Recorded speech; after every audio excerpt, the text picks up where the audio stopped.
نکالی. میں آپ کو یہ بتانا چاہتا ہوں مختصراً. سب سے پہلی بات یہ ہے، جیسا کہ یہاں پہلے کہا گیا کہ آپ کے پاس مقدمہ مضبوط ہے، یوسفی صاحب نے کہا کہ ہندوستان جو کچھ کر رہا ہے اور 2014 سے کر رہا ہے، یہ جو تیاری ہو رہی ہے، یہ جو آج چیزیں آپ دیکھ رہے ہیں، جو ہی نریندر مودی آیا تھا تو انہوں نے تیاری شروع کر دی تھی. وہ شماریات کے رد و بدل کے مثلاً یہ کہ کس طریقے سے اسٹیٹسٹیکل مینیپولیشن کی جائے، یا وہ یہ انہوں نے جو تھا جو ڈی لمیٹیشن کا جو پلان تھا یہ 2014-15 میں بنا تھا، یا گجروں کو کس طریقے سے بے گھر کرنا ہے، یا جو آپ کے بکروال ہیں ان کو کس طریقے سے جو ہے اپنے گھروں سے نکالنا ہے. اس سب کی منصوبہ بندی ہو چکی تھی اور کس طریقے سے آپ نے 370 اور 35A جو ہے اس کو منسوخ کرنا ہے. میں انتہائی افسوس کے ساتھ کہتا ہوں کہ ہم نے جوابی تیاری اس طریقے سے نہیں کی، لیکن جب پاکستان کو 2019 دھچکا لگا تو سب پورے کا پورا پاکستان جاگ اٹھا اور سراپا احتجاج ہوا. اور اس کے بعد جو ہے یہ کہا گیا کہ سیاسی حکمت عملی کے ساتھ ساتھ قانونی حکمت عملی، بین الاقوامی قانون کی بنیادوں کے اوپر ایک حکمت عملی بنائی جائے، اور اس میں ماہرین قانون نے ہماری بڑی رہنمائی کی. جو ہندوستان ایک طرف آپ یہ لکھیے کہ ہندوستان کون کون سے جرائم سرزد کر رہا ہے، اور دوسری طرف آپ جینوسائڈ کنونشن 1948 دیکھ لیجیے گا، اس کا article 2، fourth Geneva convention article 27 and 49، additional protocol 1، ICC کا جو اسٹیٹیوٹ ہے، اور سیکیورٹی کاؤنسل، سلامتی کاؤنسل کی کئی قراردادیں جو ہے اس سلسلے میں موجود ہیں. ایک special reporter on illicit migration of population اور illicit transfer of population کے اوپر موجود ہے، اس کی رپورٹ پڑھ لیجئے.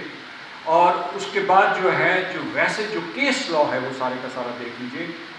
تو 4-5 جرائم جو ہے وہ ہندوستان کے اوپر ایک دم عائد ہوتے ہیں.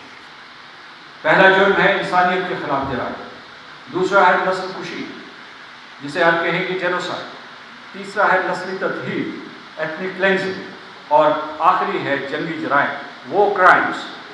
یہ سارے کے سارے جو ہے انٹرنیشنل ہیومینیٹیرین لاء کے تحت آتے ہیں.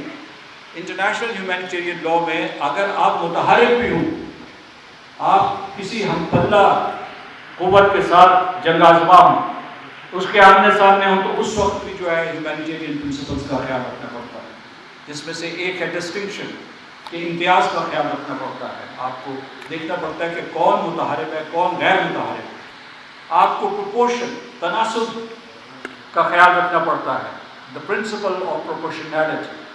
اور تھرڈ جو آپ نے دیکھنا ہوتا ہے کہ وہ یہ ہے کہ آپ نے جو ہے جو پریکاشنز، نیسیسری پریکاشنز جو ہے نیسیسری احتیاط کی ہے یا نہیں کی. یہ میں کیوں آپ کو بتا رہا ہوں؟ جو پچھلے کئی مہینوں میں اور بالخصوص گزشتہ 2 سال میں، لگ بھگ 2 سال میں، آپ کا بین الاقوامی قانون کے سلسلے میں اور وہ قانون جو کشمیر کے اوپر اطلاق پذیر ہے، اس کے بارے میں آپ کا فہم و ادراک بڑھا ہے.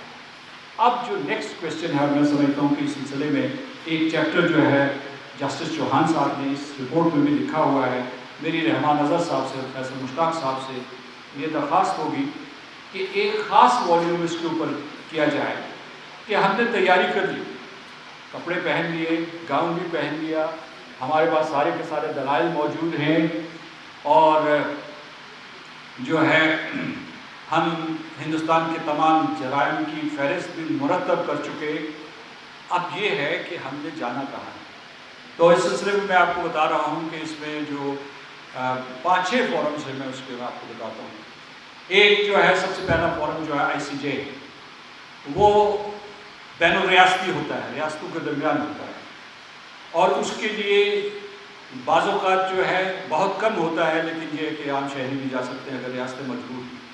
لیکن راستہ کھلا ہے، اگر آپ کا مقدمہ مضبوط ہے، آپ کو اعتماد ہے، آپ اپنے سیاسی اور سماجی عدم استحکام سے گھبراتے نہیں، تو آپ جائیں. دوسرا ہے ICC اور انٹرنیشنل کرمنل کورٹ، اس میں آپ جا سکتے ہیں، لیکن اس کے لیے بھی ریاستیں جاتی ہیں.